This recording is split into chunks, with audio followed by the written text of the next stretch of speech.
In the world of music and entertainment, we oftentimes focus on the musician without realizing that there's an entire group of people that go into the creative process of making an album. And in this series, what we're focusing on is not so much as a musician, but the artist, the photographer, the painter, and the person who creates the album art of musicians that you know and enjoy. My name is Pope Stefanos, and in today's episode, who we're focusing on is the album art of A Tribe Called Quest.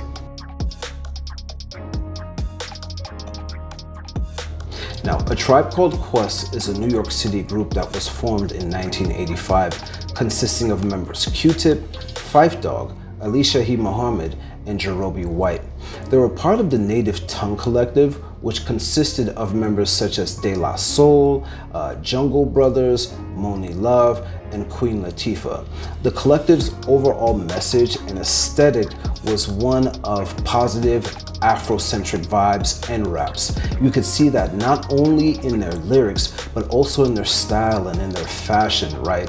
This is during the era where it was a lot of Afrocentric style and fashion. There was a lot of African prints that was going around. Everyone was dressing, had the big African medallions on as well.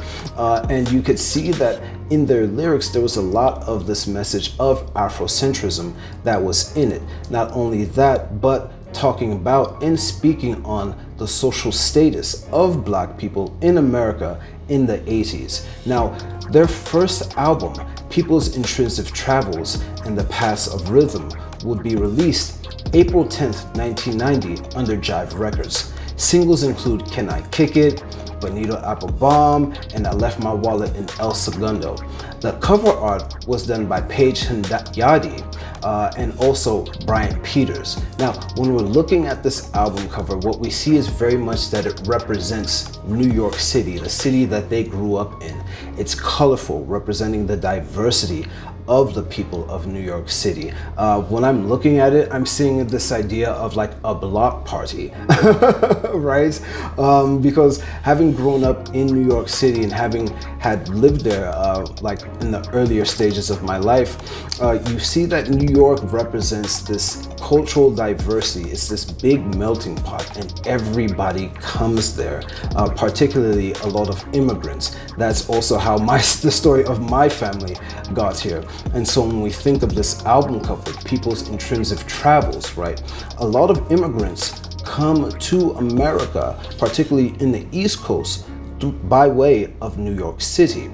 And so when we think of New York City being this melting pot of travels, of people who just came from Pakistan, or who came from Jamaica, or who came from Congo, or who came from Brazil, or who came from China, right? All of these different cities or all of these different places coalesce into a place such as New York City, where all of these different people are just walking on these different paths of life, right? And when we think of the paths of rhythm, when we think of music being this rhythm of life, this beat of life. And so we're seeing all these different people of different colors at the bottom of the album cover. Some people are red, some people are yellow, some people are black, some people are green. All of these different people have these own different journeys and their own paths in life. And so New York City is great in that sense of you meet so many people from so many different places. And for them to have this as their album cover and their name in title is very much great as a debut for an album cover for a city and a group that's coming out of a place like this.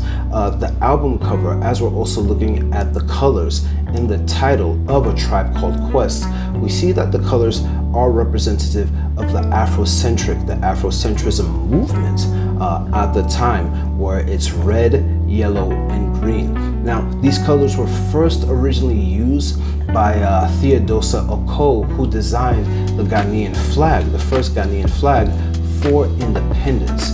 And these colors oftentimes are associated with African liberation and African freedom and independence. Countries such as Senegal and Cameroon have also adopted these colors. A lot of African nations have adopted the green, red, and yellow motif in their flags. And so when we're looking at the the symbolism and meaning in that, the journey of the African person in a place such as New York City, in America. There's a lot that goes on in that, and then the vibrancy of the buildings in that. Just because New York, in all of its buildings, are different shapes, they're different looks, they're different sizes, and so I think that this album cover very much encapsulates and as a breakout album for a group that's coming out of New York City at a time like this. This is a great representation and a great way to introduce yourself to the world. Tribe Called Quest's sophomore album, The Low End Theory, would go on to be released September 21st, 1991, under Jive Records, with singles including Check the Rhyme, The Scenario, and Jazz. Now, this is regarded as one of the greatest hip-hop albums of all time. Not just hip-hop, we have to actually further clarify, it's just one of the greatest albums. Rolling Stones, XXL, Pitchfork, Vibe Magazine, the list can go on. So many magazines and music critics have stated and named this as one of just the greatest albums of all time. Just because as we're listening to the sound of this album, it's very jazzy, it has all of what has influenced a lot of modern day hip-hop musicians. The album cover, according to Nick Grant, was came up with by Q-Tip. He himself wanted an album cover that was influenced by this group called the Ohio Players. Now, when we're looking at this album cover, what we see is a woman that's in all black with body paint on her, the paint representing the Afrocentric movement. Now, these are the alternate colors of the Afrocentric movement, these being red, green, and now black. Now, what we're looking at and what we also have to understand is that these colors were adopted by Marcus Garvey, with red symbolizing the noble blood that unites all people of African ancestry, the color black for people or African people, and then green for the rich and fertile land of Africa. Now, these colors are not, it's not ironic that this was chosen as the colors for this album cover, with Ali Shaheed Muhammad, he himself saying that the album in its title refers to people of color who are on the lower end of the totem pole in America. And so when we think of this album and we listen to it, and we listen to the message and the meaning, and then we go back and we look at this album cover, we can very much see that when we're looking at this character, when we're looking at this person, she's crouched down, right? She's basically as if basically, yeah, on the totem pole, right? The lower end of the totem pole, you're going to be crouched down because you're going to have somebody above you, right? And the weight of having that person above you means that eventually you're going to have to crouch down in order to support yourself. And so when we think of the low end theory as well, what we most also understand is that having grown up in such a socioeconomic class, how you view the world, how you see the world, your perspectives are going to be a lot different than people who come from higher levels in society, right? And so when we think of African American men and what we go through in society just in general, our views and how we see the world as regards to business, in regards to romance, in regards to work, in life, we are going to have ideas that may clash with the general public, and a lot of that is done in the form of music. That is one of the biggest forms of rebellion for Black men. And so the low end theory is in and of itself several Black men who are getting together to, I wouldn't say form a rebellion, but in a sense portray and give off and to voice the message of what they think society is, or view society from their level, from what their status. These are oftentimes views that without the musical theme on them would lead to certain consequences and troubles. You know, I personally feel as if it wasn't for music, A lot of the thoughts, if they were just written down on paper, would oftentimes be a symbolizing of, I wouldn't say rebellion, but you can say that it softens the blow, because people can listen to it and they can bop to it, and they can kind of, I wouldn't say ignore the music, ignore the message, but in albums like this, it's hard not to, right? Because it's in your face. What is the low end theory? The theory and the views of black men who come from lower, oftentimes, socioeconomic levels and statuses in society. Tribe Called Quest's third album, Midnight Marauders, would be released November 9th, 1993 under Jive Records. Singles include Award Tour, Oh My God, and honestly, my personal favorite, Electric Relaxation. And that being because when I first started watching the Wayans brothers as a kid, they had Electric Relaxation as the intro for a while. And as a kid, I always tried to wonder, who is this group, right? And having grown up in a time when you didn't have access to the internet, but you would hear certain songs on the radio and you wouldn't really be able to know where or who that group is, or even go to a music store. You know, like you wasn't leaving your house to go and get this music, particularly because they wasn't gonna sell it to you at 9, 10 years old, right? And so I always fell in love with this song, and so it wasn't until I had watched the Tribe Called Quest documentary that it became full circle for me of who this band and who this group is. And so the album cover was done and shot by Carol Weinberg. XXL would go on to give it a 5-star rating. Now, this album was also established and known to have known as establishing a second golden age of hip hop. When we're looking at this album cover, it has so many musicians on it that have influenced so many other musicians, such as Hiatus Kaiyote, Terrence Martin, and even Currency. Now, we're gonna go ahead and go through the list of each artist that is on this album cover, because it's important to note who these musicians are, because you can say that this is a hip-hop family tree in a sense. A lot of these musicians, I'd argue, played a big role in the influence of musicians that we listen to and we know and enjoy now.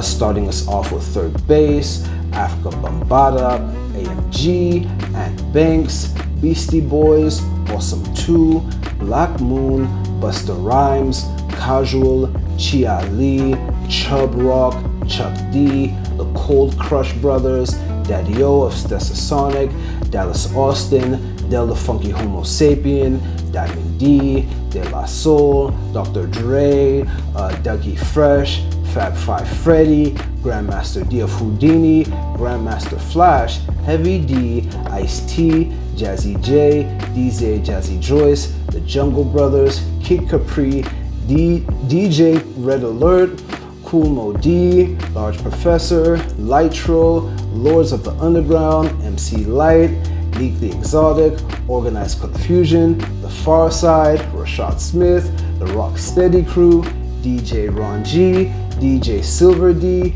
Sean Combs, Skef Anselm, Souls of Mischief, Special Ed, Sweet Tea, Too Short, and the Zulu Nation. Oh man, that's a lot of people who, when we're looking at this list, and as I'm going through this list, you may recognize a lot of these musicians, just because even till this day, they play a significant role in having introduced and influenced a lot of musicians that we know and enjoy. When we look at musicians such as Too Short, going up to musicians such as Third Base and the Beastie Boys, these are musicians who have influenced both East Coast and West Coast MCs, musicians such as Eminem and Kendrick Lamar, to groups such as The Far Side, and groups and rappers such as Large Professor, right? What's great to look at with this album cover, it's realizing that it's hip hop on both coasts. It's not just East Coast hip hop.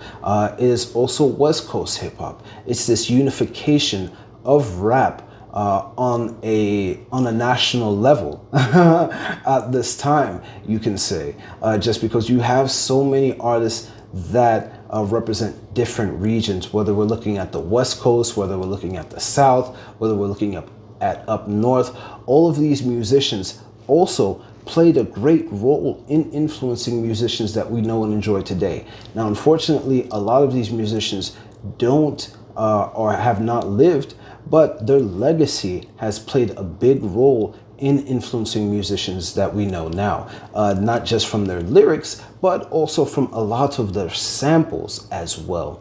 And so when I think of this album cover, I think of it as basically a hip hop family tree, as I said before, where it's just tracing down the roots of which musician, going back a certain time, influenced this musician. And in all honesty, I'd argue that it's so difficult. It would be so difficult to have this type of album cover recreated today, just because the level of these types of musicians who have influenced us, we have yet to see their impact from generations to come. I mean, when we're thinking about this album, this is an album that's 30 years ago, right? And so in order for us to see the impact of hip hop 30 years from now, in 2050 something, an artist would have to get who are some of the hottest MCs out now and put them on an album cover. And not just MCs, but also dancers, DJs. And when we're thinking about the whole entire element of hip hop, it's great because what we see in this album cover is not just rappers, we also see dancers, right? We see Crazy Legs, we see Mr. Wiggles, we see Pee Wee Dance, we see Ruel, we see DJs in it, right? We don't see graffiti artists, which there's a little bit of argument there in that.